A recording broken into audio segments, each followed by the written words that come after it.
Good morning. This note is for Daniel. Daniel, remember, you must stay sober. Now, folks, I don't drink. It's not like they give you a bottle of red wine at Christmas time or any time of the year. They don't give it to you. All right, they used to give it to me because I used to be a security guard. But I used to sell them for $5 because, well, back then I was a working guy, and I said, why would they give me wine? From some of them, I did give out as gifts some of them, and what else did I do with them? I think I drank one bottle. Because the spouse couldn't drink because she was breastfeeding the firstborn child. And then there was no room in the fridge really, and so then I had to be at work in the morning and then in the evening, so I didn't drink.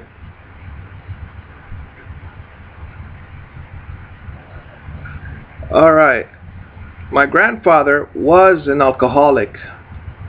I remember looking at Joe Robbie Stadium. Used to be the stadium's named after Joe Robbie, where the Miami Dolphins play. Pro Players Stadium it's called now. And yes, there was a bed in there. I used to do housekeeping inside, and there was a bed in there, and now I know why. I mean, even back then I said, this Joe Robbie must have had this bed in here to bring in some chicks. And then there was this big poster, not poster, but a painting of him, and he had a stiff upper lip. Mostly I've seen it on white people, where it's just a line.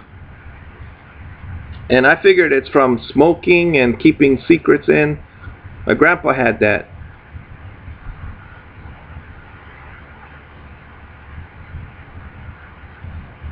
And I always had full lips, and I wondered, is it because I'm so talkative? So I'm learning to stay, I'm using the word sober, but in my definition, I'm going to use the word sober because being excited, I'm comparing it to being intoxicated. Because I had a friend one time, my mom's friend, the computer repairman in Miami. I rang his doorbell and he said, Daniel!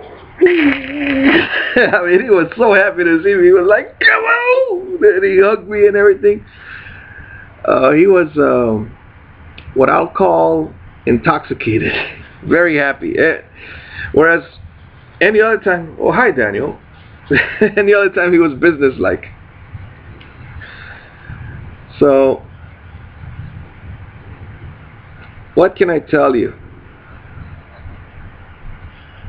What happened in his life is he got depressed because he invented something and it was stolen from him, and he was just fired from the job, and that was it.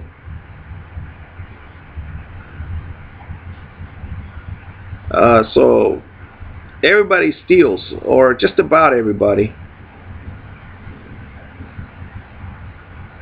For instance, I could say that my grandfather didn't directly teach me things.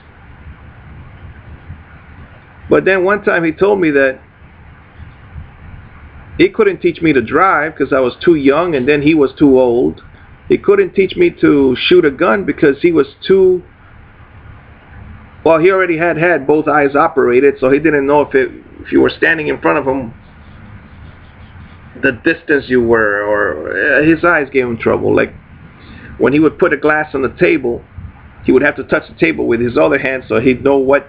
And he would put the glass on top of his hand and then slide his hand away from it. Otherwise, he'd bang the glass up.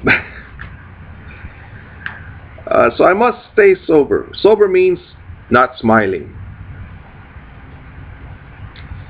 I must have the gun personality.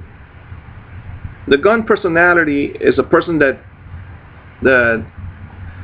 he is very serious, and he has a zero smile, just like my grandpa. gosh, I don't like that personality. Because I like playing around. But if it's going to get you Baker acted for playing around and being, as Dr. Patch Adams says, excessive happiness can get everybody else around you upset. Because they can easily find my faults. Daniel, you don't work. No wonder you're happy, you know. Well, and my answer to that is, I don't work and I don't have to. And if you would only listen to me, spouse, I would get you off your job. And she says, yeah, but what you want to do is you want to bring your brother here from Honduras, Daniel, and you want to put him to work. I said, there's nothing wrong with that. He wants to work. And I don't mind living in a tiny closet.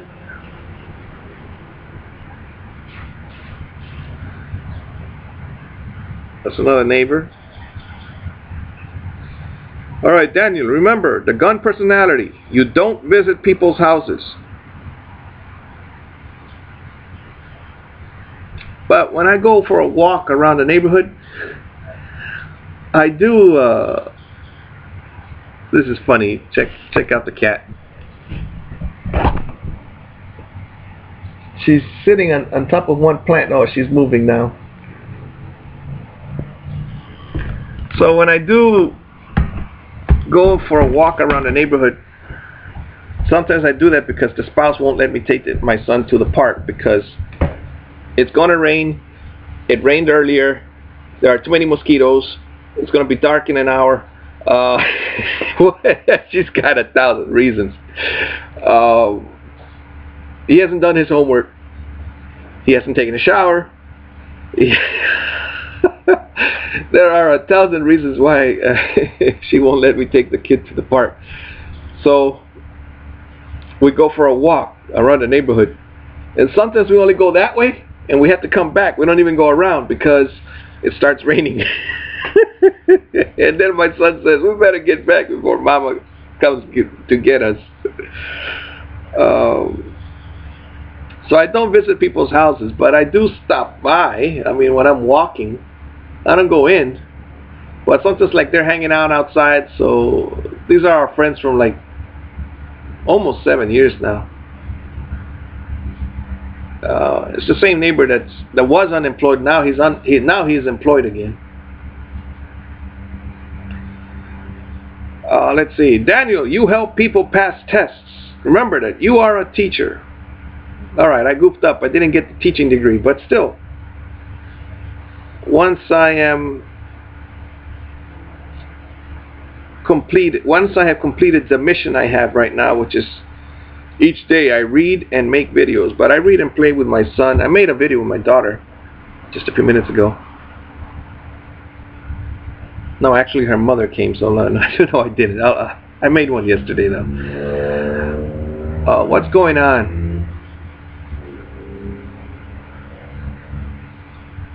You see, I'm teaching you things about life that nobody talks about. I mean, you can watch them in movies, but I'm something like a narrator. I would record everything, but if you have the money, please send me a camera, a hidden camera, and I'll record. Oh my gosh. Well, I'll have to edit it because, oh no, I could blur faces. I could blur the faces. That's what I could do. The spouse doesn't want me to make videos, but then I don't have any other thing to do around here.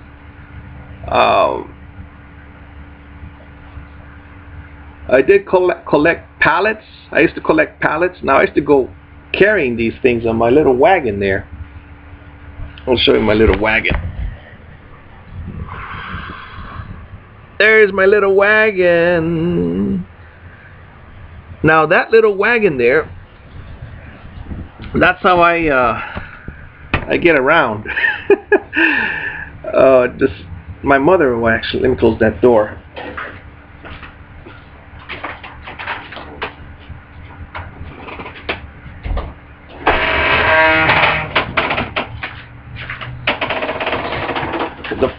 the first defense is not to offend, and my mother really gets upset when she hears me sometimes. So like I'm outside, and this is her laptop. She could take it from me, but what she did, she told me, if you don't carry your daughter's book bag, the heavy thing, then I'm gonna Baker Act you. So that's why I use that little wagon. Now the spouse doesn't like it in the front of the house. She says, "Don't leave it there." And I said, "You leave the car in front of the house. Why can't I leave my little wagon? It takes less space." She says, "Every day I have to. Well, usually it's right here next to me, right here." She moved it over there. She says, "I'm carrying things. I'm carrying groceries. I'm carrying things, and that wagon is in the way." And then I don't tell her, but I told her, look, I did tell her. I said, that's so that your daughter can put her book bag in it. And so she leaves me alone for a while. Oh well. People will try to manipulate you. Well, here she comes. Gotta go. Take care of yourself. Be better than I am. Enjoy your life.